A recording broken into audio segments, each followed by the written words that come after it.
Hey world, YouTube, everybody, how you doing? Yeah, so tonight it's about 10 p.m. my time here, and it looks like we have at least another Category 3 hurricane heading towards the Gulf Coast.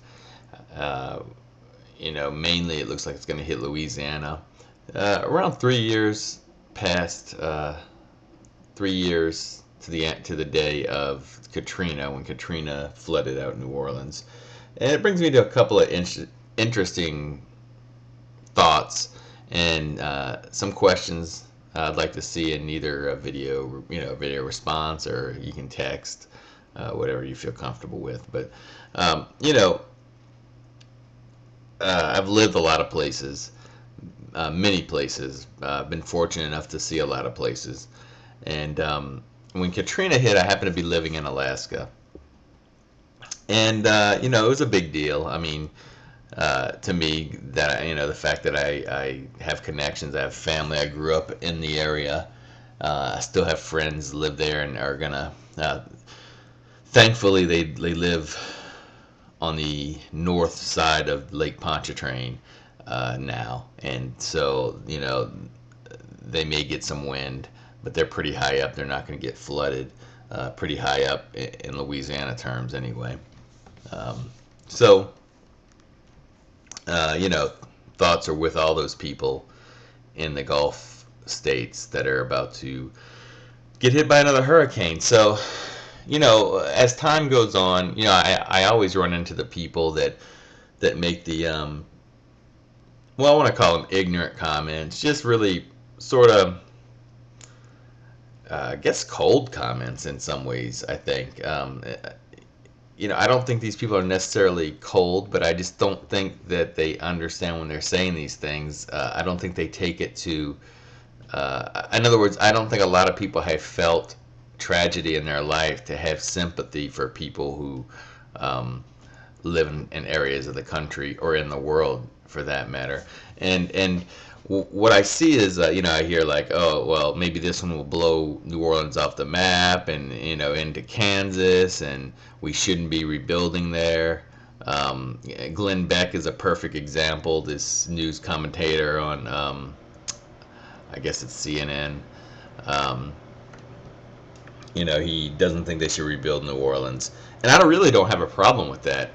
I don't have a problem with people saying, well, we shouldn't put money into an area that may get flooded or may get wiped off, especially now that storms seem to be getting more violent and the wetlands are getting eroded to where, within the next 50 years, New Orleans is going to be about 50 miles off the coast of the Gulf of Mexico. And, by that time, maybe 18 feet below sea level.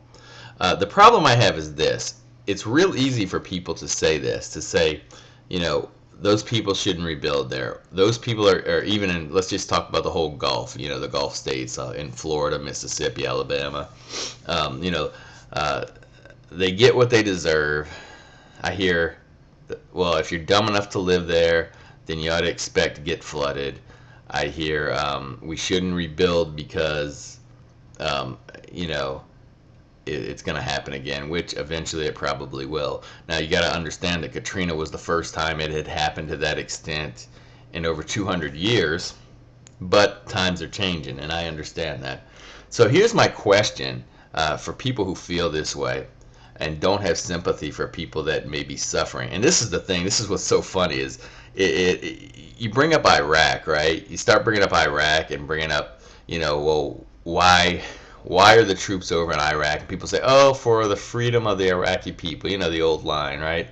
It's not for the oil. It's not for the 14 permanent bases that we're going to have there. It's not for the influence over one of the most important regions in the world. No, it's for the democracy and freedom of these people. Yet, let the people in New Orleans drown, or let them get wiped off the face. So they don't have that same sympathy for the freedom and the life of people in their own country. Yet Iraq, they toe the party line, which I always thought was funny. So my questions. These trains always want to interrupt me when I'm making my videos. My question: So let's just say this Gustav, this hurricane, makes close enough of a direct hit to where it floods out the New Orleans area again and does severe damage to the Gulf, to where it hits in the Gulf state region. So okay, so and now everybody's saying, well, the 10 billion a month that we send to Iraq, even though they have a huge surplus, the 10 billion we send to Iraq, we'll keep sending that 10 billion to Iraq, but we're not going to rebuild the Gulf Coast, and we're tired of sending money down to the Gulf Coast. 10 billion to Iraq a month is fine, but if it's going back to our own people, I have a problem with that. So let's just say that. Let's just say, okay, we're not going to do it. So you give me the solution of helping these people get back on their feet. Since we're so willing to help the Iraqi people with $10 billion a month, you give me the solution. How are you going to take, let's just talk about New Orleans, since that's the one that everybody talks about when we talk about Katrina, and that's the one that people like to bring up about we shouldn't rebuild.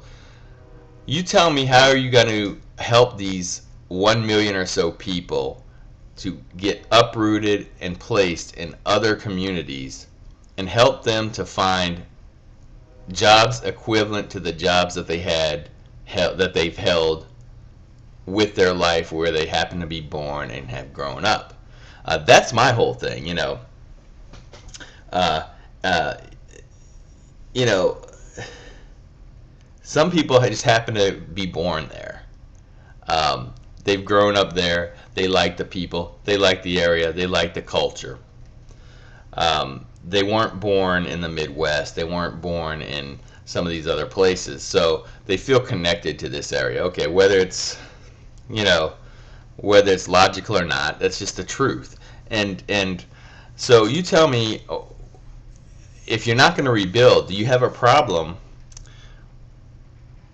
financing these people that no longer have a place to stay? Do you have a problem financing them to get them back on their feet, to get them in other societies in the country, other cities, other places, and instead of us having like 1 million homeless people wandering around the country, looking for a job?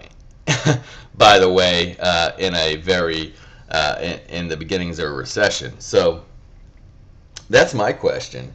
If you're not going to help rebuild, then obviously you have to help to relocate and find housing for these people, find jobs for these people. And why do I say you have to? Well, it's the right thing to do. We pay taxes, and I'm going to keep hammering this 10 billion that we send to Iraq. If you can send 10 billion to Iraq, you damn sure should be able to send 10 billion to people who are in natural disasters who you don't want to help rebuild their area. Another thing is, I'm going to bring up the Glenn Beck thing again. When you talk about Glenn Beck and he says, well, we shouldn't rebuild New Orleans, it just got me to thinking, because it's in a hurricane area, which is fine. Like I said, I totally understand the logic, but what people don't think about is that eventually it's going to happen somewhere else. Seattle, Portland, Oregon, you are due for a huge tsunami. Especially Seattle is going to be hit really hard by a tsunami one day. So I asked the people of Seattle, if that happens, what do you want to do? Do you want help to get relocated, or do you want to rebuild, since tsunamis don't happen that often? San Francisco and California, they're on a fault. Earthquake, the big one's going to happen one day. It's happened before, it'll happen again. Earthquakes happen. As a matter of fact, we have the New Madrid fault running through the center of the United States. That's well overdue. The World Trade Center was hit by terrorists, and New York wants to build another couple of towers. The Freedom Tower, maybe it's just one tower. I could say, well, why are you going to do that? You're just going to invite another terrorist attack. So my point is this. My point is that people like to throw that out a lot. People like to just voice their opinions and act tough, and we shouldn't do this, we shouldn't do that, because mainly it doesn't affect them. When it affects you, then all of a sudden you may understand a little bit more. You may have a little bit more sympathy. And I guess that's all I want to say. Yeah, that's it.